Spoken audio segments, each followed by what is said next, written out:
Hello and welcome to another edition of Toys from the Attic, where we reach the end of the Ghostbusters segment. Seeing as how the Ecto one and the Firehouse both tied in their votes, I decided we'll be reviewing both of them. First starting off with the Ecto one, and then the Firehouse. So without further ado, let's take a closer look at these guys. Okay, so here we have one of the pride and joys of my collection, the real Ghostbusters Firehouse playset. I'm fairly sure that this can boast as one of the tallest toys in my collection. I remember on my 5th birthday just how excited I was to get this thing. It's also hard to imagine that this was almost as tall as me back then. Alright, now let's take a look at this thing and work our way from the ground up. Okay, so here are one of the Firehouse doors that you could actually have the Ecto one burst through and open. Sadly to say, I have lost the other door to over time. Back when I first got this thing when I was 5, we ended up moving to a new house, and this door was one of the ones that was lost in time. I was able to find this door, however, in my piles of figures and toys, but they have been kind of hard to replace. Usually whenever I see them on eBay, they are snagged up or the bids go really too high for me to spend on them. But one day I will replace it, but I still have one door here so you can kind of get an idea of what it looks like. Just like in the cartoon and movies, the Ghostbusters had their logo and sign mounted on the outside of their building. Now this actual piece actually pops off rather easily, partially, and it used to fall off all the time, and I would just stick it off in a safe place. That's probably why the decals are actually still pretty good on it. And you can see, even though the sign's not white, it has a purple logo, it still kind of gives that good feel about it. So that is a nice little feature that is added right there. Let's take a look at the side right here. You can see the side of the building actually has these nice little brick decals here. Let me pan up as well. Going all the way down the entire length of the building. It gives it a good little feel that the building is actually aged and worn, just like in the movie. I mean, after all, Egon thought it should be condemned. You also have a nice little bit of molding here on the side that gives an idea of a weather vane, and that the ledge here kind of wraps all the way around. Back in the 80s, a lot of times there were toys that were actually mostly just a few plastic pieces with actual cardboard as the main backing for playsets. So it is kind of nice to see that this is actually a really solid plastic, and it really does hold up over the years. Now this toy actually only has 2 walls, with the other side and back being open, allowing you to play inside the actual set, hence the name playset. The bottom floor of the Firehouse was also greatly detailed. You could see different vents and pipes and grates and other things that gave it a feel that there was a little bit more going on there than your standard floor. Also, there were these nice little grooves in here that allowed the Ecto one, as well as a ramp for it to drive up, so that the Ecto one could safely and comfortably fit inside the actual Firehouse floor. However, like I said, that there was one issue, is this little chair that came on the top of the Ecto one would often get in the way if you wanted to have them actually exit. So if Peter or any of them were up here, they would actually get decapitated.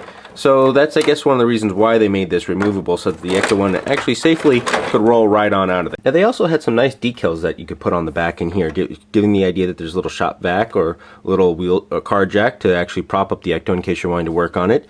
An old I guess computer to if you wanted to hook it up to the car, but these stickers could also have a dual purpose. This actual sticker, I'm not actually sure what you would use for if it was just with the car. However, the garage or basement area was also where you would put the Ecto containment unit that came with this set. So you could also pretend that this was actually part of the containment unit's computer workings, and this was actually the back that helped the laser grid system or something. Now also, this is also another piece that was lost to me when I moved. So this one was actually one off of eBay, and that's why I do no longer have the little top portion that goes with it. But let's actually take a closer look at the Ecto containment unit. Now this ECU definitely has more of the feel and look from the actual cartoon as opposed to the movie. The story was that it was rebuilt into this bigger unit. It doesn't have that many paint details, but that's pretty common for most toys accessories like this that came in the 80s. However, it does have some nice detail on it, and you can actually get the idea and feel that it is the containment unit from the show. It's also neat that they have a little port in here that you can actually, so that the Ghostbusters could actually stick their traps if you wanted to put them in there. Sadly though, they only had actually one figure that would come with an actual trap, but more on that later. The top actually has a part up in here that opens, allowing you to stick any one of your ghosts inside. Well, any of the little ghosts that could fit. You probably couldn't stick the skeleton or eyeball ghost in here because they're just too big. And so you can actually pretend to store them in there if you wanted. The piece that actually went on top was actually part of that. You can actually put the ghost in there, slide this back and forth, and it was like the ghost was being contained in there.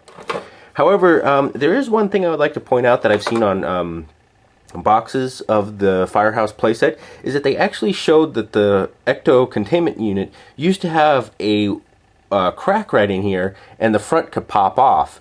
I guess that was supposed to simulate that the ghosts would often break out and escape, and then you could hunt them down, which actually would have been a really neat feature to have on this. I guess that was part of the prototype, and I'm not really sure why they actually didn't include that in the original. But if you ever look on the box, it's one of those false advertising things, but it's actually really cool to see that. I might have a suspicion that there might be one or two out there that if anyone does have a containment unit that actually can do that, because why would they show that on the box and not have it on the front? But if anyone out there actually happens to have a containment unit like that, leave a comment or let me know. Anyways, back to the Firehouse.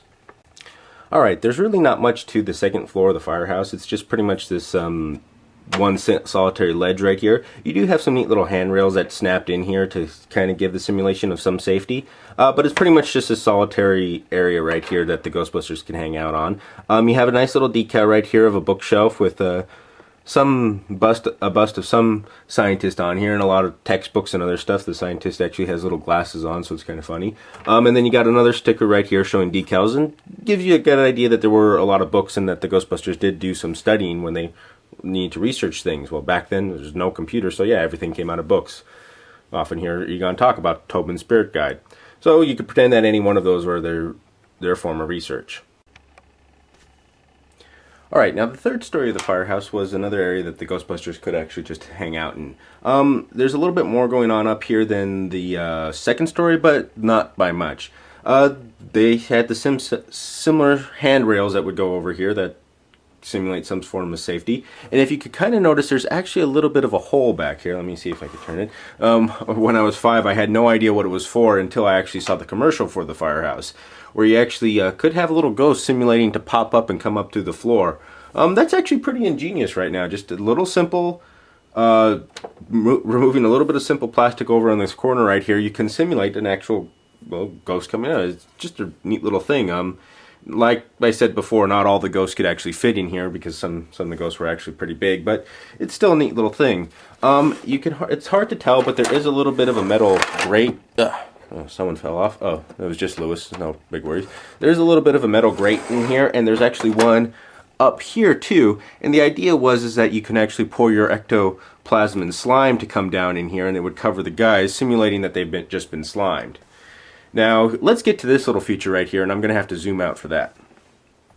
Alright, now here's the Ghostbusters fire pole. Now, it doesn't look anything like the movie. It has these little grooves in it, and yes, there's a platform that they have to stand down, but action figures back then could not actually grip or hold anything because most of their arms didn't bend. But this neat little feature was you just move it, and you could simulate them actually sliding down, which was very neat. However, the only problem with it is that you gotta kind of have to slowly rewind it back up if you ever wanted to have them come back down. So most of the time I left it down, but it was still kind of a neat feature to have. Okay, wow, this is the first time I've actually had to extend my tripod all the way up. Now here's also the roof of the Firehouse, which also has some detail in it of itself. Now there's here, as you can see here, here's the grate on top that you could say also gives some nice skylight, but also this is where you would put mainly your ectoplasm for it to fall down and come through and hit the guys below. You have some nice detail in here that's fairly simple, but it's still there. You got pipes, or exhaust pipes, regular pipes, and you got little walk paths right here to simulate where the guys might be wanting to walk on. If you've ever been on a roof of an actual commercial building, they do have little walkways on here so you can do things. It's also nice because you can have the guys up here with their proton packs and shoot any ghosts that were flying around on the roof, which actually happened in some of the episodes. But anyways, that's pretty much the top of it. So, alright, so here's been a look at the Ghostbusters Ecto 1 and Firehouse playset. If you just happen to own either one of these, you can consider yourself one lucky son of a gun. Once again, thank you for watching. If you like what you've seen today, please feel free to subscribe or leave a comment below in the comment section. I hope you've all enjoyed looking back at these Ghostbusters action figures as much as I have.